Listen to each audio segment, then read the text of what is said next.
the commands that the Lord gives us in Scripture are there for a purpose. And when the Lord says, do not forsake the assembling of the body, it's there for our growth and because we need that community. And when you have an idea that you can just separate off, and I think there are times that, the Lord calls people to a place where there isn't that community. And the Lord is faithful to fill in the gap at that point. But as a general rule, that's something that we are commanded to be in community with other believers. And there's that accountability. And I think, especially as kids, seeing that it's not just your parents that believe this, but, this is something that all these other men and women and families have in common. They're all seeking after the Lord. Welcome to this episode of the His Hill Podcast. My name is Kelly Daugherty, and I'm your host. Today, I have a friend of mine with me from Bernie Bible Church, who is also a Torchbearer alumni. His name is Josh Mansmann, and I asked him if he'd be willing to come in. He's a contractor. He's real busy, but he's worked it out to where he could be here. We're meeting in the morning. Was best for him, which was great for me. It means I can get everything edited and set up and posted before the end of the day. So I appreciate that. Josh, welcome here. Thanks, Kelly. It's good to have you. Josh, I guess I met you, I guess, when you and your family, or you and your sister, started attending Bernie Bible Church. Yeah, that's right. Probably about 8 years ago, something like that. Well, let's see. That's going to be longer than 8 or that. 9. Yeah, because I think you guys started attending just before we moved to Louisiana. And so that was 9 years ago. So it was probably... That's probably about right, yeah. Yeah, about that time. Yeah, okay. And then I bumped into you again up at Ravencrest, one of our Torchbearer centers in Colorado. Yeah, I remember I volunteered to come pick you up from the airport. Okay, yeah, because we kind of knew each other. Yeah, Yep. Yeah, that was great. And I think your sister happened to be visiting that day, or that week. Could have been during the summer. She worked summer camp. Okay, because I thought I remember seeing her there. Yeah, we both went up there and worked summer camp together, and then I stayed for school. Okay. And she came back and got married. All right. Yeah. To Todd. Yeah, to Todd, who was on the podcast a couple of weeks ago. Yep. Yeah. And your wife was also on the podcast. Rain was on, was it last year? Something like that, yeah. Last year with a couple other guys when we were with the topic of, children of divorced homes. And so that was I remember she was a real trooper. She was pregnant, about to give birth, I think, and we were in a building without air conditioning. Oh, wow! It's okay. I moved her into a house without air conditioning when she was pregnant. So she was conditioned. Yep. Without air conditioning. Without air conditioning. Well, Josh, now you're from. Were you born in Texas? Yeah, Bernie. Okay, born in Bernie. I guess technically San Antonio, but came back home to Bernie. Okay, so you're a local boy. Yep. Yeah. Well, tell us a little bit about yourself. Your childhood, your family. What was this like? How you came to know Christ? Yeah. So like I said, grew up in Bernie. I've got one sister, and my parents, they basically came to know the Lord while my dad was stationed over in Germany in the military. And when they moved back, they ended up settling in Bernie. And so they were a couple of city folks that ended up buying some land. And it was really a great childhood. We grew up on 8 acres. Oftentimes it was me, my sister, a dog, a sheep, and a donkey all running around playing together. Now, is this the same property that you guys live on now? Yes, same property. Wow, so spent basically my whole life there. No kidding, yeah. Moved away for a few years and then came back and built a house. So okay, good. Yeah, it's kind of fun to be able to see, my sons run around on the same property that I used to. Yeah. But yeah, we were homeschooled all the way through. Never went to public school or private school or anything like that. And yeah, a lot of my early memories are just the time spent. My mom was always very faithful to have Bible time with us in the mornings.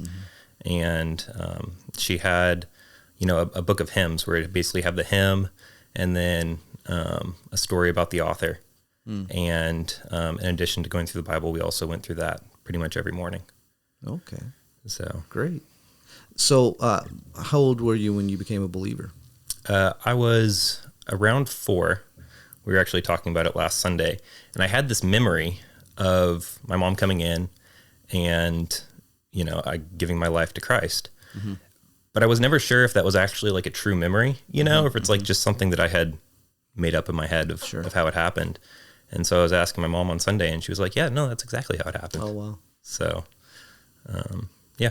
Okay.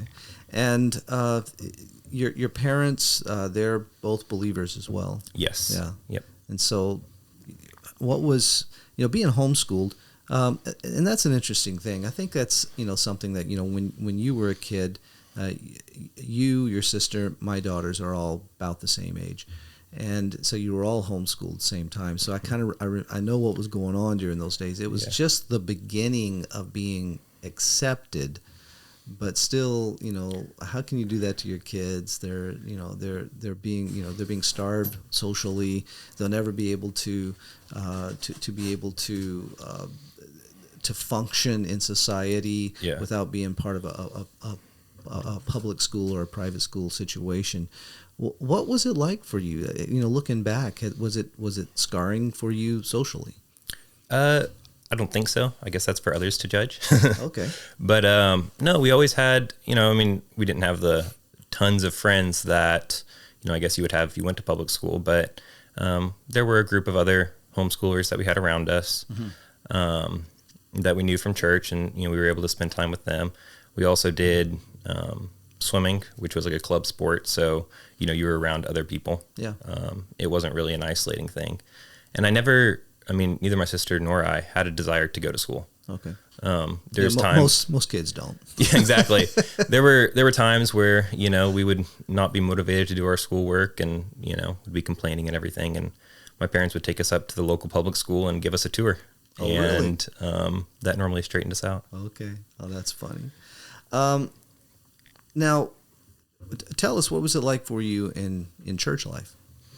Well, early on, it was really good. So we went to a church in San Antonio, and it was probably similar size to Burning Bible, around 200, and we had a good community there.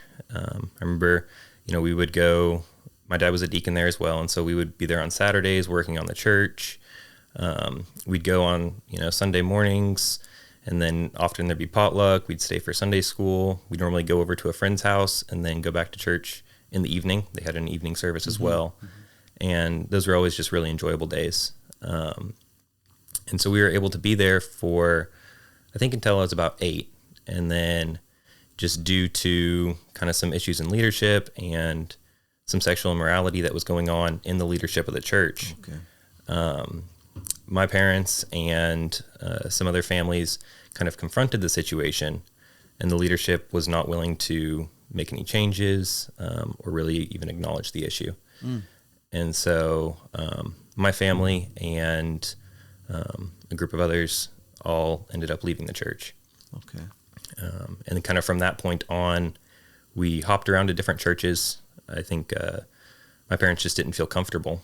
After going through that, you're always kind of wary of the church and not wanting to get too close, because then you might see what's wrong with it. Mm-hmm. And so kind of we would continue to go to church, and then we'd also, after church for lunches, we would meet up with all these other families. And so we still had a little bit of that community left over, but we didn't really have that community in church for a large portion of time. So how did you end up, how'd you guys, well, it was just you and your sister that went to Bernie at first, Bernie Bible. Yeah. So my parents were always very faithful in taking us to church. Mm-hmm. And there were, of that group of families, a lot of them ended up just sort of saying, forget it. We can just do church at home. We can just tell our kids about the Lord, and it's not necessary to be involved in that community. And I'm very thankful that my parents did not hold that position. And even though it was not easy, they continued to take us. And even when, as a middle schooler, high schooler, you don't necessarily have that desire to go to church, right. Especially when, all your friends aren't there. We didn't know anyone at these churches. And it was hard to kind of get involved in them. We'd try, but a lot of times, probably as a part of being homeschooled, right, all the youth kids knew each other and all went to high school together, and you were just kind of an outsider. And so, yeah, that was kind of the way it went. And then as we got a little bit older, my parents gave us the freedom. They said, you don't have to go where it is that we're going. And at that point, they were going to Concordia Lutheran down in San Antonio. And it was a large church, and it was a good church, but, we just didn't know anyone there. And both my sister and I were working at HEB at the time, and we became friends with Alex and Adrian Vasquez. Yeah. And Alex is a His Hill alumni, and her family grew up going to Bernie Bible Church. And so she asked us, if we'd want to come to church with them. And that's kind of how we got started going to Bernie Bible. Okay. Yeah, Alex is she's got a lot of stories from working at HEB, where she was just a very bold, I think. Oh yeah, and yeah. So that's neat. That's how you came to find out about us.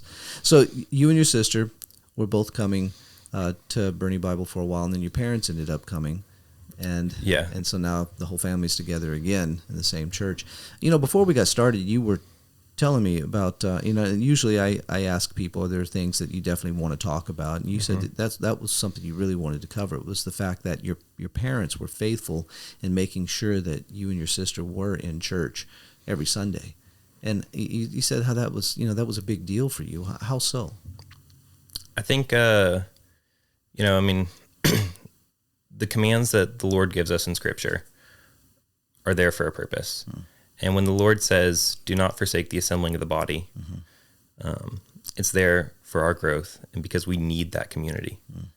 And when you have an idea that you can just separate off, and I think there are times that, the Lord calls people to a place where there isn't that community. And the Lord is faithful to fill in the gap at that point. But as a general rule, that's something that we are commanded to be in community with other believers.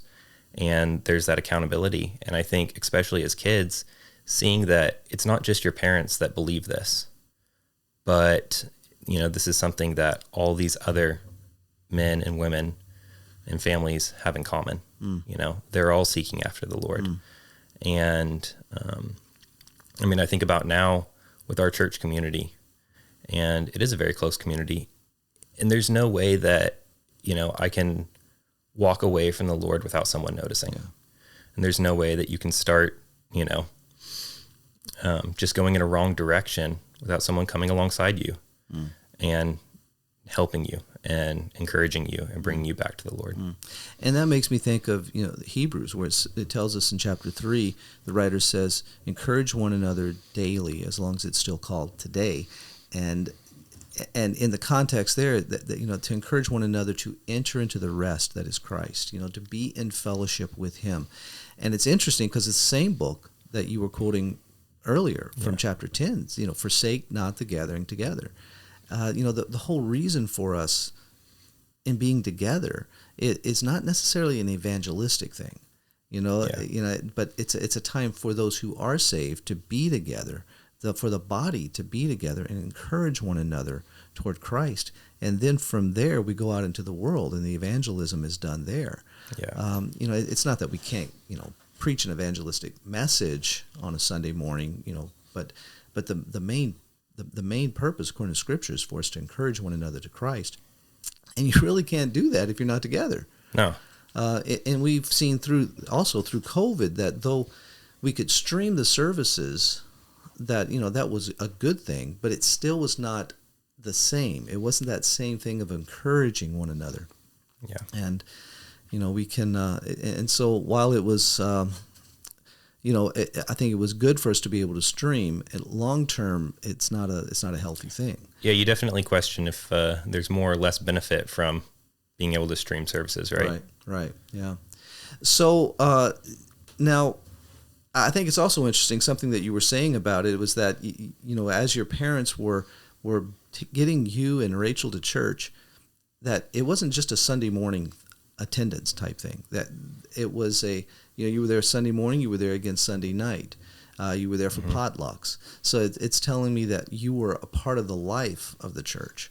It wasn't just checking a box to go sit through a sermon on a Sunday morning, but there was a fellowship. There was that. Yeah. There was that body, that active, activity in the body of Christ that was instilled in you and your sister at a young age. Yeah, exactly. Yeah, and I think that's something that, we also see in the early church, right? Yeah. And how you were talking about, the importance of going and that fellowship, we do not have anything holding us back from that fellowship now. The early church was under persecution. Yeah. They were under threat of their lives for gathering together, and yet they still did not forsake the assembling. Yeah. And so often I think that we're tempted to forsake the assembling because of our own convenience, because we just don't feel like going. Right. And I can see how, as parents, when your kids do not have that desire, it would be hard to have that battle week after week after week. Yeah. Yeah. In our conversation before we started to record, I thought it was interesting too. You and I both have the same background with that, with our parents making sure we're there, and also we both have gone through that. I don't want to go, but what we wanted had nothing to do with whether or not we were going to be there. And now that we're older, we look back and we're very thankful that our parents were insistent and uncompromising with it, because it was through that, and what we were talking about earlier, it was through that the Lord began to develop in us an understanding that, wait a minute, I really want to be here. I need to be here. Yeah. I need that fellowship. I need that accountability. And this is what God has given me, and so I need to be obedient and be there. But also something else that I thought was interesting in our previous discussion was that we both can look back and see, where other families that we grew up with, that those kids that we've seen the consistency there, that if it wasn't instilled in them, if it wasn't really important to their parents, well, it's been the same thing with them now. Yeah. Yeah. Yeah, there is definitely a direct correlation there, where the families that did not remain in the church, a lot of the kids walked away. And it's sad to see. It's sad to see all your childhood friends, choose to walk away. And I think a lot of it is, when the hard times of life come, they haven't seen that example. When you're in fellowship, you see the examples of other believers that are going through a difficult time and turning to the Lord in it. And it's so easy to be pulled astray and pulled into another fix for your problem. Right. When because you're we not all surrounded have by the Lord. And we all have this need that needs to be addressed. Exactly. And so we're either going to go to the source that we were created for, or we're going to gravitate toward other things. Yeah.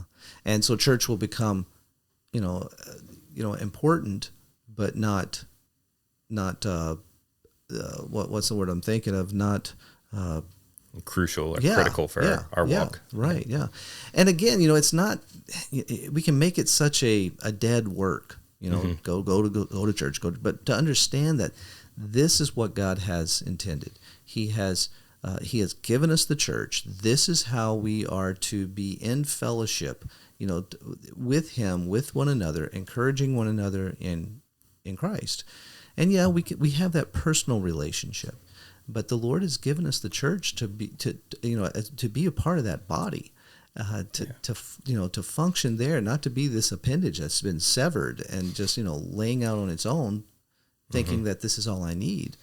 And it does do harm. I've seen that on a consistent basis. I've seen how it does do harm to the children and to the next generation. I told you I have friends that, it just wasn't that important to their parents. I mean, they were there, but it was, it wasn't it wasn't crucial. Yeah, we'll be there, but it was no big deal not to be there. Yeah. And I can remember, I remember as a child, my we had our best friends over with their parents, and we were going. It was a Sunday afternoon, and we were getting ready to go to church that night, but they were not going to. Our friends were not going to. And I remember my friend's dad telling my dad, "Oh, Phil, they don't want to go. Don't make them do that." And my dad looked at him and he said, "The doors of the church are open tonight. My boys will be there." And that was the end of the conversation. It was kind of an uncomfortable quietness, actually. But, I look back over it and I can see very consistently that those who grew up in the homes that it just wasn't crucial, it's still not. And in some cases, it's not anything. It just isn't there. And so anyway, I was I thought that was something that was of value to bring up. Yeah. That that there is so much. It seems to be, from my observations, there seems to be so much of that, to where if you're really tired, you've had a tough week. Well, the thing you cut out to get a break is church. Yeah. And your kids see that. And so what are you saying by that? I'm saying that the Lord's really not that important. Yeah. It's that clear. Anyway, I think also we tend to think that we're going to church in order for what we can get out of it.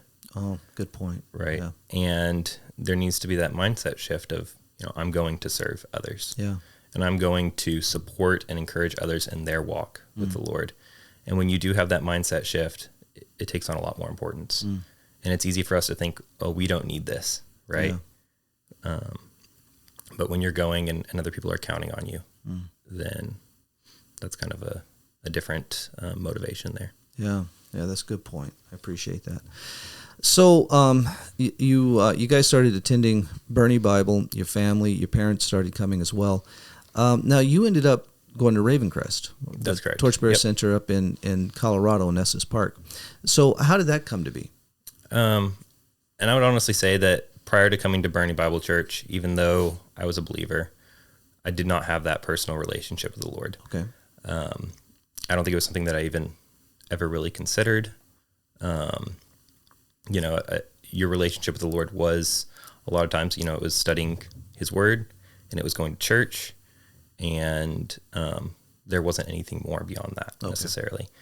And I had, tried. I had being homeschooled. I graduated high school a little early.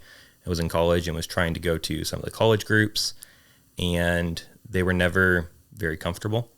A lot of them are very, I don't know if charismatic's the right word, but I always noticed a big disconnect between how, emotional and involved in worship everyone got and their lives outside of that time.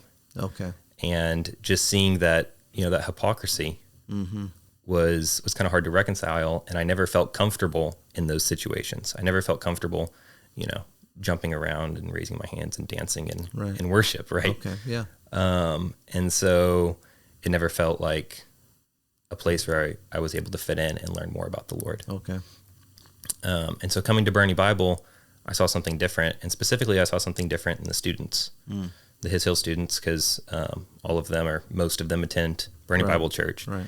And they were all around my age at that point. And there was just this desire and hunger for the Lord that I'd never seen in young people before.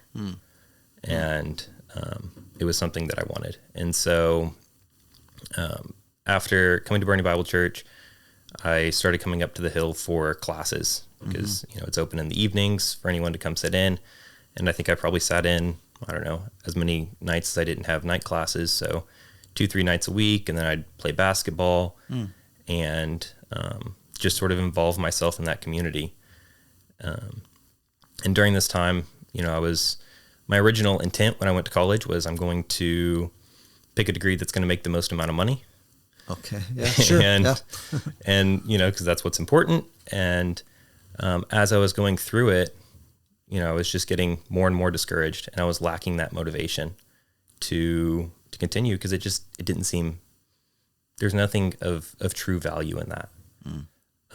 And so kind of stumbling upon, the Lord, I guess not stumbling, the Lord bringing me to Burning Bible Church and seeing the students, I was able to see a different way of life. Okay. And I remember, kind of just talking with my dad about how I was lacking that motivation in school and everything like that. And he just offered to pay for me to go to Bible school. Yeah. Okay. And I picked Ravencrest because I wanted to go someplace different. Mm-hmm. And so I went up there and worked camp and then stayed on for the school year. Okay. And what was the year like for you there? It was good. I think in a lot of ways, it was maybe not as good as it could have been. Okay. And that was of my own doing. Okay. I had a lot of freedom before going to Bible school. And I was essentially, I was in college, I was working, I was kind of living my own life. I was living at home with my parents, right? But I had a lot of freedom. Right. And going to Bible school, I had my ideas of how I wanted things. I wanted my room just this way. I didn't want to ride on the bus without air conditioning with everyone. I wanted to drive my car. Right. And, I'll have a few friends here, but I don't want to necessarily spend time with the whole student body and get to know everyone. And so while it was a good time, I think I did not fully appreciate it. Okay. And I think that's kind of an encouragement for students they're getting ready to start even next year is, this time of fellowship with believers. That's not something that you're going to have, and you're not going to be able to, going on in life, you're not going to have that same opportunity to be with, 60 like-minded individuals and just to enjoy that time. Right. 24/7. 24/7. And so I think it wasn't till after, that I came back home, and I do have a good community here, right? Mm-hmm. I realized that I could have gotten a lot more out of this. Right. Okay. Well, I appreciate that because we do have students coming in just a couple of weeks, and often before students come, they listen to some of the episodes of the podcast. So I do appreciate that. And if you are an incoming student, either at His Hill or one of the other Torchbearer centers, we want to encourage you with that. Be asking the Lord for His wisdom as you enter into this year, that you not waste the time the Lord's giving you. Because be careful that you're not expecting Him to live according to your expectations for the year ahead, but that you know His wisdom to abide in His Son, to allow Him to work out in you what He wants to do with you for that year. And for all I think it's a great thought and encouragement for anybody that's listening. Whatever that next thing is the Lord has before you, to be careful that you're not going into it with your expectations of, Lord, give me yourself my way. Yeah. But Lord, give me your wisdom to abide in you and allow you to have your way, that I not waste the time that you're giving me now, and whatever that may be. So I appreciate that, Josh. So what year were you there? 2016. Okay, great. Yeah. And then coming back, moving back to Texas, what was going on in your mind there? Where did the Lord take you with that? I moved back, and I think it was kind of, similar to what you were talking about in the sermon a couple weeks ago, where it was just doing the next thing. Okay. The Lord hadn't necessarily placed a call in my life that I need to go, to Africa or do something drastic, but it was, the next thing is to come back and finish my degree. Okay. And so I came back and ended up working at the Haven. Okay, which is a bed and breakfast. Bed and breakfast, and is probably familiar to a lot of alumni. Yeah. Because it seems like... employs a lot of alumni. Yeah. Everyone's worked there. And that was actually a really good time because I was able to go to my classes, and I was doing groundskeeping, and they had about 25 acres of groomed property, and a little 30-inch mower. And so it would take me during the summer, I'd basically spend all week, every week on that little mower, taking care of the whole property. And it gave me a lot of time just to continue to learn more and more about the Lord. And so I was able to listen to a lot of books, a lot of podcasts, a lot of sermons. And I feel like I almost learned as much in that time as I did in Bible school. Well, I'm sure, I it's funny you say that, because mowing the lawn is one of those things that I never look forward to, and I'm never really fired up to do. But once I'm on that mower, boy, that's some of the best quiet time Oh, yeah. that I've ever had. And, it was, when we were in Louisiana, I had 4.5 acres I had to mow. And, in Louisiana, you have to mow 3 times a week if you're going to keep up with the grass. Yeah.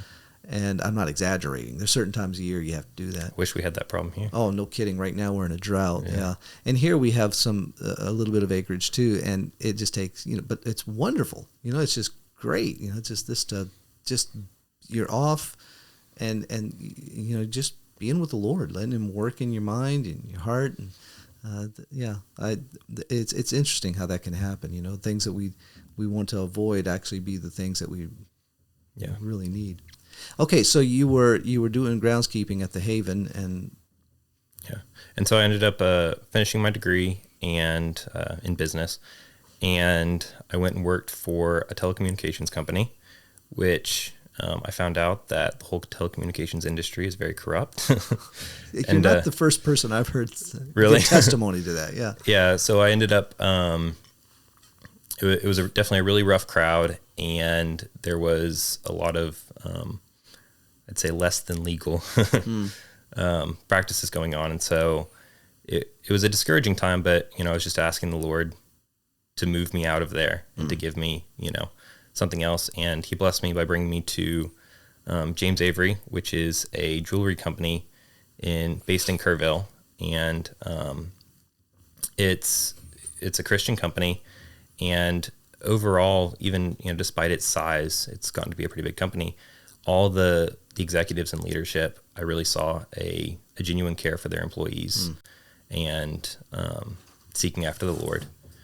And so it was a good time of being there for a couple of years, and I kind of started to get bored, and I felt that I wanted to be doing something different, and but I just didn't know what.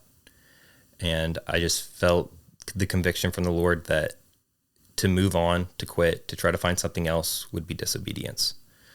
And so I think that was a really good time of just learning to be content where he had me and not acting out of my own, desire to be doing something different. Okay. And then when COVID hit, people weren't buying jewelry. And so they kind of went through a point where they laid off a, good 30 to 50% of the workforce. Oh my goodness. And I was one of the ones that got my position eliminated.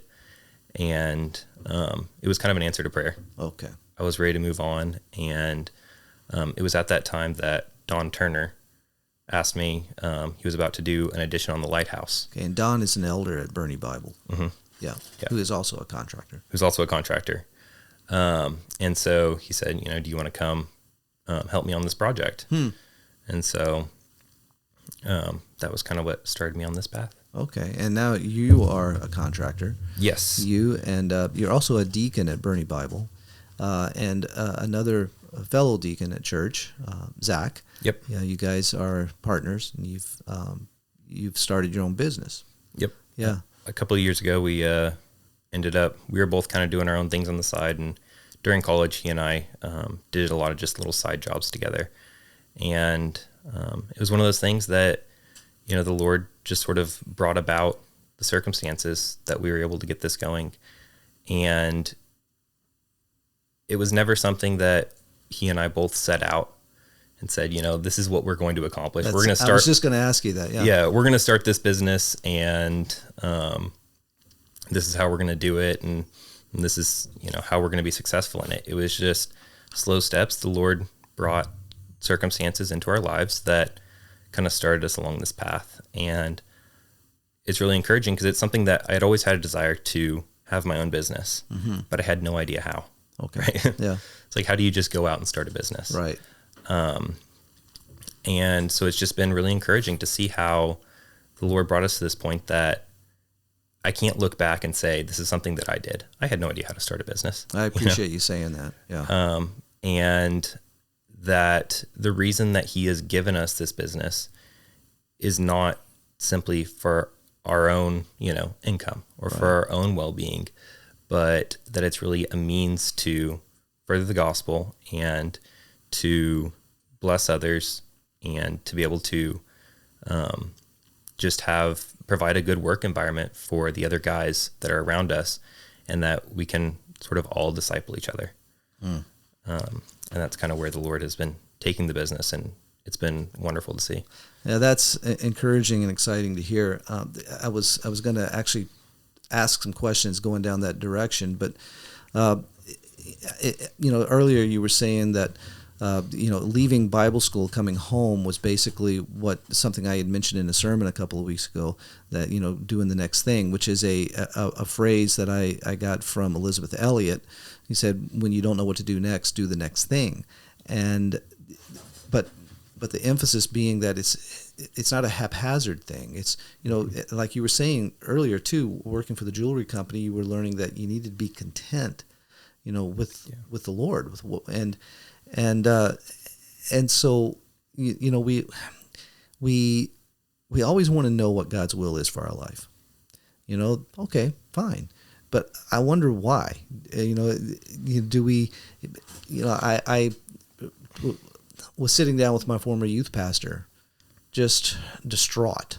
Arlene and I were married. We'd gone to visit him. I needed some help.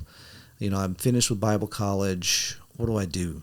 Yeah. Do I go back into construction? That was, my dad had got my brother and I into. He had a construction business when we were earlier anyway. So, and do I go back to that, or do I start to look for a vocational ministry? I don't know what to do. The Lord won't tell me. And I remember looking at my former youth pastor, and just saying, we were in a restaurant. I said, why won't the Lord just light that bush up and tell me what to do? It's not like he hasn't done it before. Yeah. And my Dell Morgan is his name. He looked at me and says, Kelly, it's interesting that you say that. The Lord could do that, obviously, because he's done it. Mm-hmm. But if he were to tell you what he has for you before your hand touched the front door, you would already have all these plans in place on how you're going to get there. And it wouldn't be his doing. It'd be your doing. Yeah. And so, do the next thing. It's simply trusting the Lord. He's sovereign. I'm not. So I don't know what he wants me to do tomorrow, but I see what's in front of me today. And so I need to trust him with that. Yeah. And be content in him with that.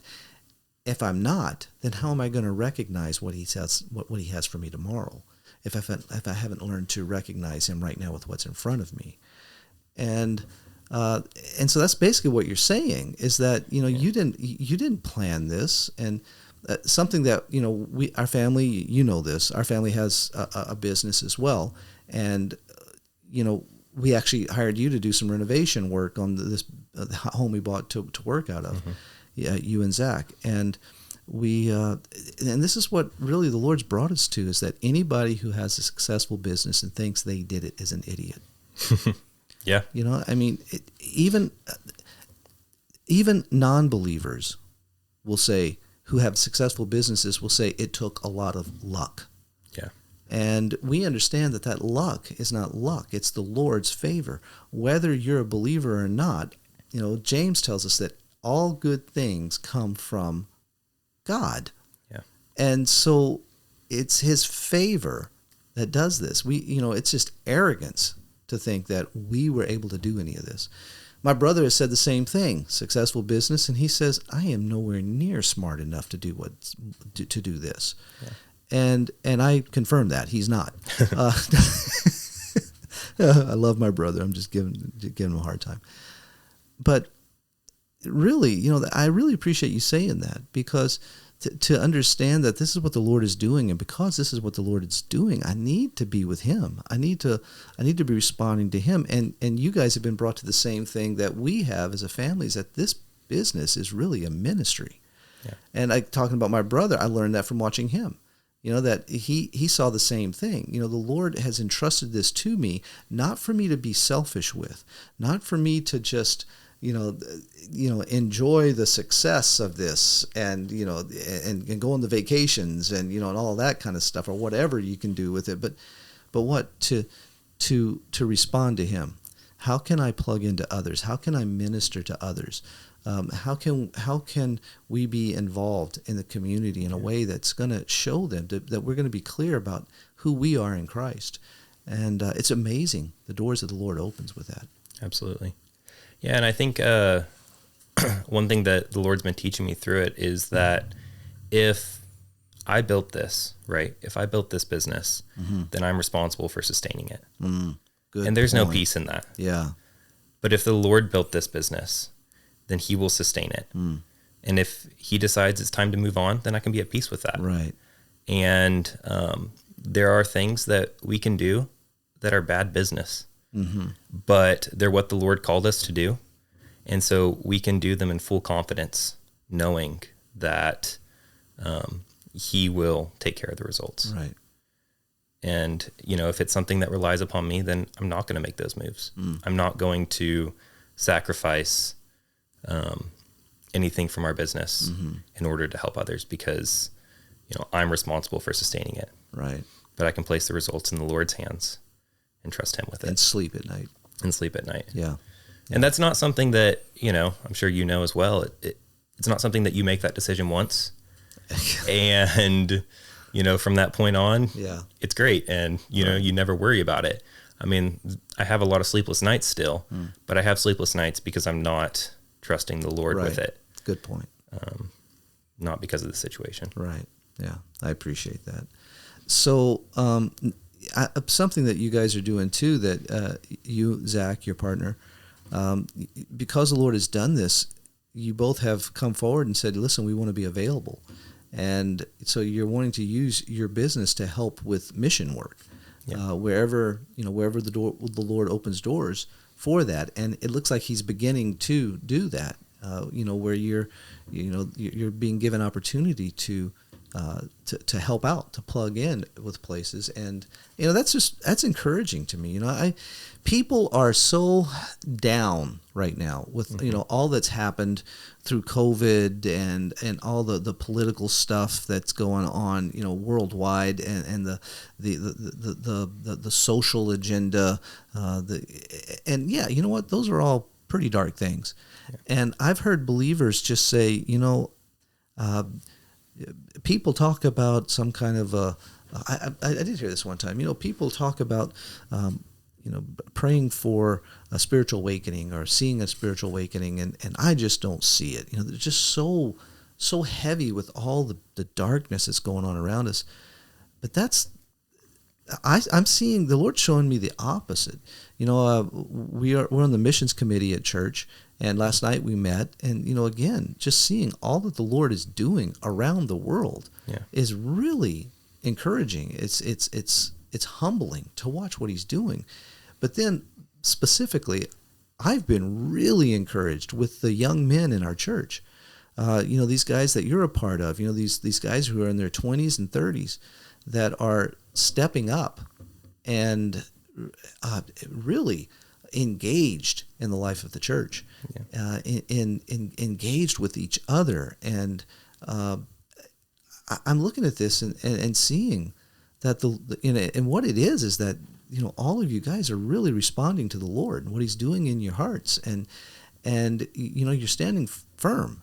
And we miss that. If we just focused on all that's going on that's so hard, and all of a sudden it's doom and gloom, and oh my goodness, it's all coming to an end, and I really am concerned that a lot of people are hoping that Jesus comes back. They see all this going on right now. Oh, the Lord must be coming back, and I'm really concerned. Are they wanting the Lord to come back so they can just escape this hard stuff? Or are they really looking for Him to come back so that they can be with Him? And in doing that, we're missing what the Lord is doing. We're missing the Lord. And Hebrews tells us, be fixed on Jesus. No, be fixed on our provision, not on our problem, in chapter 12. And so, that's encouraging. And I hope it's encouraging to you that I'm not the only one in the church that's seeing this. And we are very encouraged by what we're seeing is going on with the younger men in our church. And as a result, we see it in their families. We see it in their wives. We see it in their kids. Let's talk about that. You're married. Yes. How did that come to be? Okay, so you came back from Bible school, and tell us a story. I came back from Bible school, and I had the desire to get married, and it was really interesting how it worked out, because it was another one of those that, like, the Lord brings it in such a way that I can't claim credit. And I remember working at James Avery, and I was like, okay, well, I have a good career now. I've got benefits. I can go buy a house. Like, I am ready now, right? Like, I have everything I need to provide for a wife and for a family. And it was not until the Lord moved me away from that place that he brought Rain into my life. And he brought her at a point where I didn't have that security, and I had to trust him and trust that this is what he wanted for me. And so Rain, she was a student here for 2 years. Right. And rather embarrassingly for me, apparently I met her 3 times before I actually remembered who she was. Yeah, we should have her here, because she has a really good version of this whole thing. But Yeah. we'll let you give yours. I'll give the one that's a little more gracious to myself. But then through that, as she was in her second year and deciding that she was going to stay locally, and we ended up going on the Israel trip together. The second years go on the Israel trip, and there was an opportunity for some guys from the church to be able to go with them, because there were some open slots. And so me and Zach and a few other guys from the church ended up going. And so I kind of got to know her a little bit better then, and found out that she was planning on staying. I was not romantically interested in her at all at this point. Okay. And I was like, oh, well, you should come to our Bible study, because I had, seen from experience that students oftentimes, they love the community that they have at the Hill. And so they decide, you know what, I'm going to stay locally, because then I can just keep having this community, right? Well, the Hill, all the staff are now focused on the next year, and that's their job, right? And as much as they want to maintain that relationship, right, the Hill, it's busy, right? Yeah. And there's a lot of hard work there focused on pouring into the next year of students. Right. And if you're not plugged into the local community, then it is really hard to stay. That's right, yeah. And so through that, she started coming to our Bible study, which is, kind of a young adults Bible study at church. And then also she became best friends with my sister. And she became really good friends with Dawson Loogie, who I was over at their house a lot as well. Yeah, they've both been on the podcast. Yeah, they've both been on the podcast, and they played a large role in my life. I've been essentially going over to their house since I was about 16. Okay. And they've been just really welcoming, and I think they played a large role in discipling me growing up, and also they played a large role in Rain's life. And so through all this, we ended up, through being at my sister's house, at Bible study, or at Dawson Loogie's, we were seeing each other about 6 nights a week. And wow. This went on for about 2 years, and we were just friends. And she was apparently interested in me. I was clueless. And I started to realize that there was a point where if, say I was planning on going out to Dawson Loogie's, I'd say, hey, do you mind inviting Rain as well? I think she'd enjoy it, right? And I didn't really realize why it was that I was doing that. And then, it slowly dawned on me after one time we were both over there, and her and I ended up talking in the kitchen for, Dawson Loogie's kitchen for a couple hours. Oh, wow. Well, Dawson Loogie just went down and sat and read books. And after that night, I went home, and I was probably up till about 2 a.m.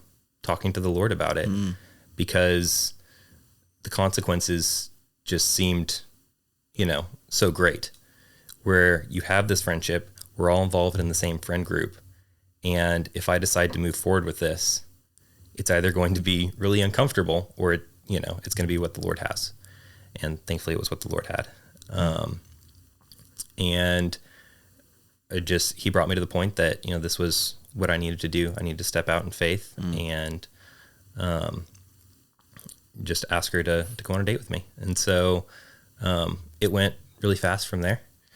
We dated for about 3 months. We already knew each other really well. And so, from that point we were decided, and we dated for about 3 months, and then we're engaged for about 3 months and got married. What year was that? 2020. We're going on 3 years. Okay. And you have kids. We have kids, yes. Yeah. We got pregnant with my oldest son, Cedric, right away. Yeah. And so he was born about 9 months after our wedding, and he is now 2. And then not too long after that, we had another boy, Fenton, and he is 9 months now. Yeah, that's great. What's it like being a parent? What's the Lord teaching you? How little I know. Okay. And I feel like there's so many times that, in trying to be faithful, to raise them, to follow the Lord, you reach so many points where you're like, what do I do with this? Right? How do I discipline in this scenario? How do I even know what he needs? And how it's a daily coming back to the Lord and asking him, for wisdom, and just how it is that we can train him up to follow the Lord.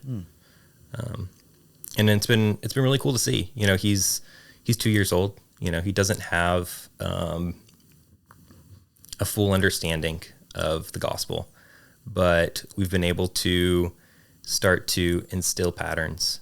And now, when he throws fits, we, after disciplining him, we talk to him like, you need to pray. You have a yucky heart. And in his little 2-year-old way, he goes, "Dear Jesus, help my yucky heart." And then even now, there'll be times where, he'll go take a toy from his brother and then realize what he did, and he'll ask Jesus for help and go give the toy back. Oh, that's awesome.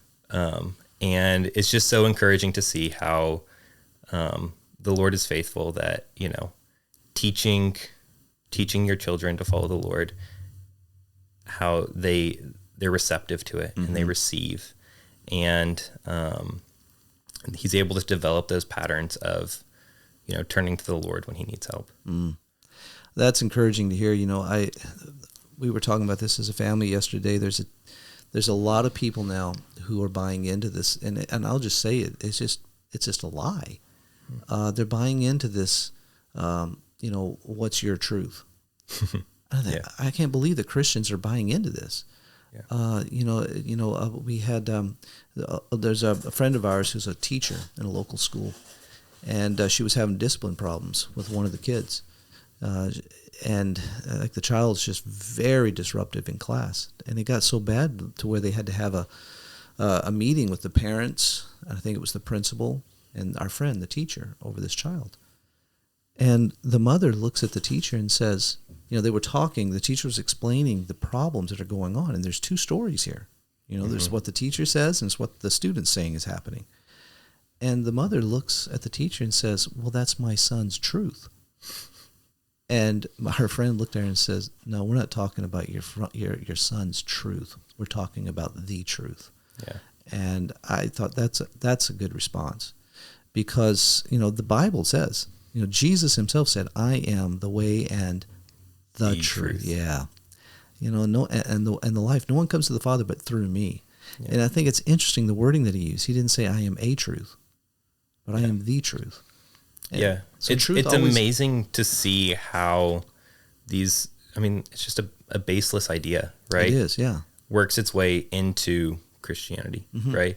And I noticed that when we were talking about parenting, the whole gentle parenting philosophies, right?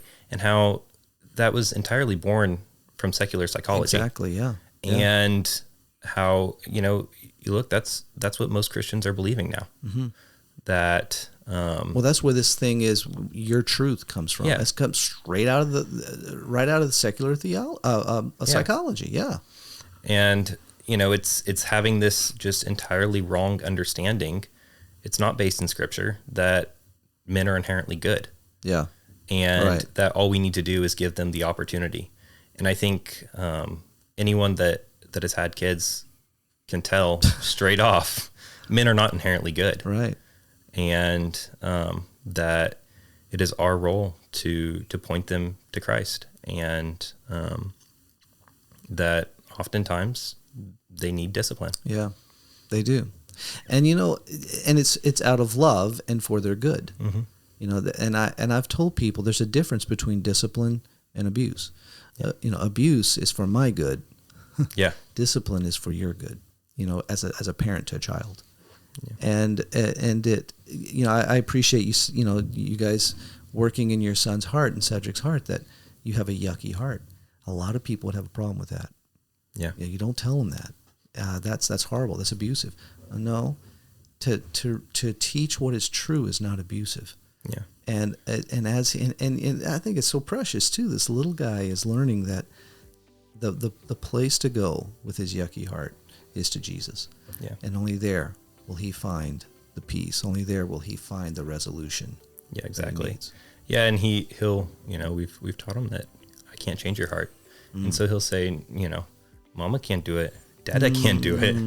Only Jesus. And, it's a very limited understanding. He's 2. Yeah. But I think that the Lord is still faithful to help his heart. The Lord has that desire and he cares for his children. And, that's a very encouraging point for me as a parent. Amen. I appreciate that. Well, Josh, thanks for doing this. Thanks for taking time out. I know you've got multiple jobs and you're jumping from one to the other. And I appreciate you giving me some time before you get started with you probably have already started and come to me from that. But anyway, thanks for your time, Josh. I appreciate it. Absolutely, Kelly. Thank you. Well, things are quiet here on the hilltop. It's only one of 2 times that happens every year, the other being the Christmas break. We're done with camp. Counselors and summer staff have gone home. The permanent staff are on a break, and we are with anticipation of another full house of students coming in this fall. Our second-year students will come in on the 30th and help get things ready for the first years to get here, who will arrive on the 6th. So we ask that you be praying for us as we prepare. Pray for our students, that their hearts be ready for what the Lord will do with them this year. And pray for the staff too, that we know his wisdom in our roles here in discipling and teaching and spending time with the new students and the second years who are returning. I want to thank Josh for him just taking time out of his busy day to sit down and talk with me. I really appreciate that. And I want to encourage everyone to remember to keep your eyes fixed on Jesus. We'll see you next week.